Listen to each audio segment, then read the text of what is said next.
Bismillah. Assalamualaikum warahmatullahi wabarakatuh.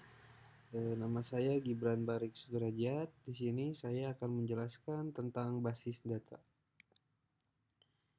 Pendahuluannya, basis data atau database bisa diibaratkan sebagai lemari arsip. Seandainya kita bertugas mengelolanya, tentu kita akan merapikan data arsip di lemari tersebut, dari mulai memberi tanda, mengelompokkan arsipnya, dan lain-lain. Tujuannya adalah agar ketika kita ingin mencari arsip, kita bisa dengan mudah mencarinya, karena sudah mengatur tata letak arsip di lemari tersebut. Ini diagram arsipnya. Di sini ada data-data pegawai, pelanggan, penjualan, dan pembelian. Semuanya itu dimasukkan ke dalam lemari arsip ini. Jadi pas kita nyari data pegawai, kita tinggal buka satu lemari arsip ini saja. Gak usah buka yang lain. Tuh, lalu ada basis data. Apa itu basis data? Basis data terdiri dari dua kata, yaitu basis dan data. Basis bisa diartikan sebagai tempat, gudang, atau tempat penyimpanan. Data adalah representasi fakta dari dunia nyata yang mewakili suatu objek seperti manusia, yaitu ada karyawan, pelajar, mahasiswa, guru, dan lain-lainnya. Barang, hewan, dan peristiwa lain-lainnya. Data biasanya disimpan dalam bentuk angka, huruf, simbol, teks, gambar, dan lain-lain. Basis data biasanya disimpan di dalam media penyimpanan berbasis disk seperti hard disk dan juga flash disk. Hal ini agar data disimpan secara permanen. Akan tetapi, tidak semua data yang disimpan di disk itu bisa dibilang basis data, karena tujuan utama dalam basis data adalah pengaturan, pemilihan, pengelompokan, dan pengorganisasian data yang baik. Ini kalau tadi itu data-datanya itu disimpan di lemari arsip, kini data pegawai, data pelanggan, data penjualan, dan data pembeliannya itu disimpan di dalam disk. Selanjutnya ada operasi basis data di dalam disk. Basis data bisa dibuat atau juga dihapus dan diubah. Dan biasanya kita akan buat basis data dalam file berbeda tergantung jenis datanya. Misal seperti file pegawai, pelanggan, penjualan, dan lain-lainnya. Dalam basis data, operasi basis data dikenal dengan CRUD atau create, read, update, dan delete. Create itu membuat data baru, kalau read membaca atau mencari data, update itu mengubah data yang sudah ada, dan delete itu menghapus data. Selanjutnya, tujuan basis data ada speed, yaitu kecepatan dalam mengambil atau mencari data yang akan kita cari. Lalu ada space, efisiensi dalam ruang penyimpanan. Yang ketiga ada akurasi, yaitu data yang akurat. Yang keempat ada availability, yaitu ketersediaan data. Yang selanjutnya ada completeness, kelengkapan data. Lalu ada security, yaitu keamanan data. Dan yang terakhir ada shareability, yaitu kemudahan berbagi data. Contoh penerapan basis data yaitu ada di yang pertama ada bank. Dalam mengolah bank itu menggunakan data nasabah, menggunakan basis datanya yaitu dalam mengolah data nasabah, tabungan, transaksi, dan lain-lain. Lalu ada rumah sakit yang menggunakan basis datanya untuk mengelola data pasien, histori rawat, dokter, dan lain-lain. Di sekolah yaitu mengelola data guru, pelajar, mata pelajaran, nilai ujian, dan lain-lainnya. Kalau di toko online yaitu mengolah data pelanggan, penjualan, barang, pembelian, pengiriman, dan semacamnya. Lalu ada sistem basis data. Sistem basis data Basis data atau database perlu ada yang melakukan pengolahan datanya. Pengelola basis data adalah program atau aplikasi software perangkat atau juga perangkat lunak. Gabungan aplikasi pengelola dan basis datanya kita sebut dengan nama sistem basis data atau database management system. Lalu ada diagram sistem basis data. Jadi di sini tuh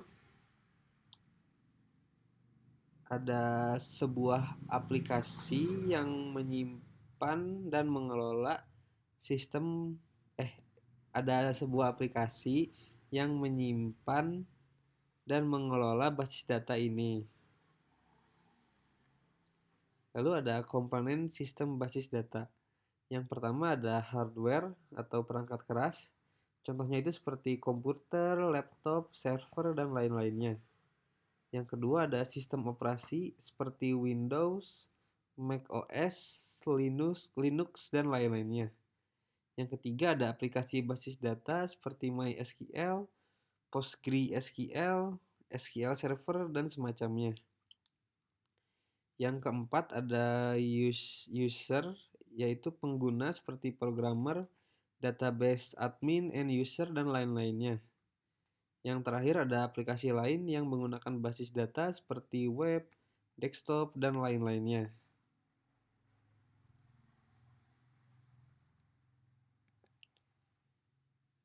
Di sini ada end user, ada komponen sistem basis data.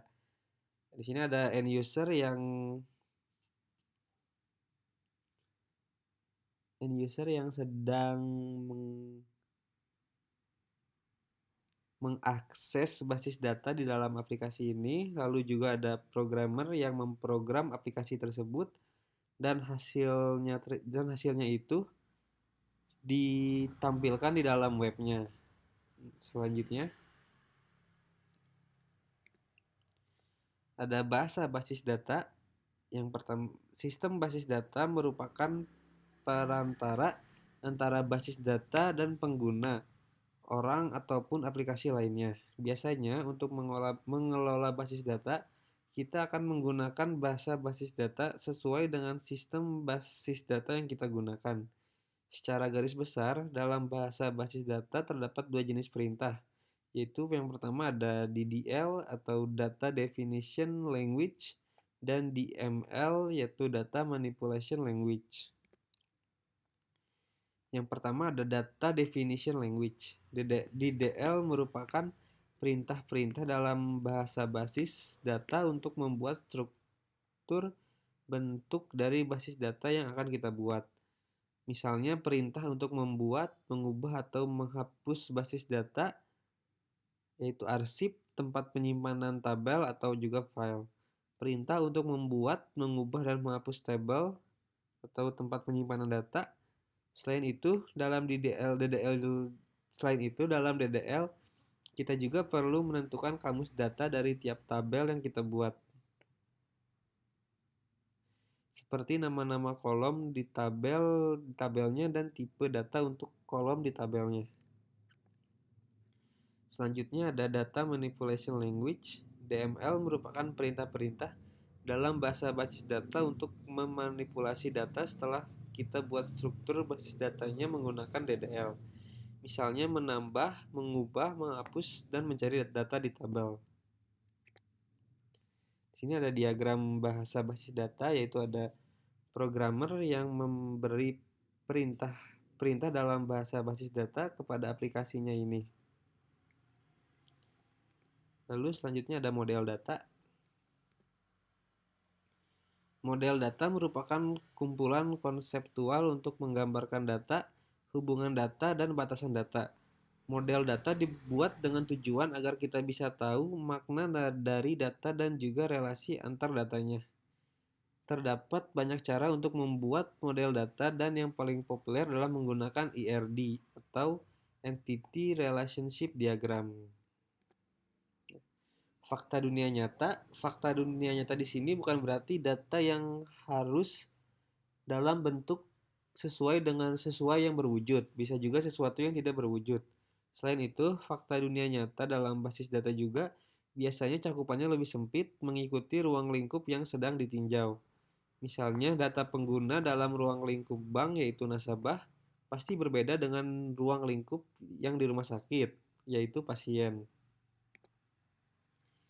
Entity Relationship Model. Model data dalam basis data kebanyakan dibuat dalam bentuk Entity Relationship Model. Dalam model IR, data dunia nyata dipresentasikan dalam komponen-komponen. Terdapat beberapa komponen dalam model IR, yaitu entity, atribut, dan juga relationship. Entity merupakan individu yang mewakili data, fakta yang nyata, dan bisa dibedakan dari sesuatu yang lain. Saat menentukan sebuah entity, kita perlu lihat ruang lingkup yang sedang kita kerjakan. Contohnya, orang mungkin bisa kita anggap sebagai satu entity, namun dalam ruang lingkup rumah sakit bisa jadi tidak dalam dibuat satu entity karena orangnya tergantung jenisnya. Misalnya apakah entitinya itu pasien atau entitinya itu dokter. Lalu ada atribut. Setiap entity pasti memiliki atribut yang mendeskripsikan karakteristik dari entity tersebut. Penentuan atribut dalam entity biasanya berdasarkan fakta yang ada dan yang dibutuhkan dalam ruang lingkupnya saja. Contohnya, dalam entity pasien, kita bisa menambahkan atribut seperti nomor pasien, nama pasien, alamat pasien, dan lain-lainnya. Dan fakta yang tidak masuk dalam ruang lingkup mungkin tidak kita perlu jadikan atribut. Misalnya itu kayak hobi pasien, harta pasien, dan lain-lain. Lalu dalam atribut biasanya terdapat atribut kunci yang digunakan sebagai kunci representasi dari entity tersebut. Contohnya nomor pasien. Di sini lalu ada relationship. Relationship merupakan hubungan antar entity. Nah, detailnya itu akan dibahas di materi model data relationship. Lalu ada contoh-contoh, misal dalam ruang lingkup rumah sakit, hubungan entity dokter dan pasien adalah merawat. Sini ada entity relationship diagram. Setelah menentukan entity, atribut, dan relationship, selanjutnya dalam IR biasanya akan dibuat dalam bentuk diagram. Entity Relationship Diagram atau ERD sangatlah sederhana. Kita bisa mempresentasikan tiap entity, atribut, relationship, dan hubungannya. Nah, gambarnya tuh kayak gini. Ini ada entity, ada relationship, ada link, dan juga ada atribut. Sekian dulu dari saya. Selanjutnya akan saya bahas lagi. Terima kasih. Wassalamualaikum warahmatullahi wabarakatuh.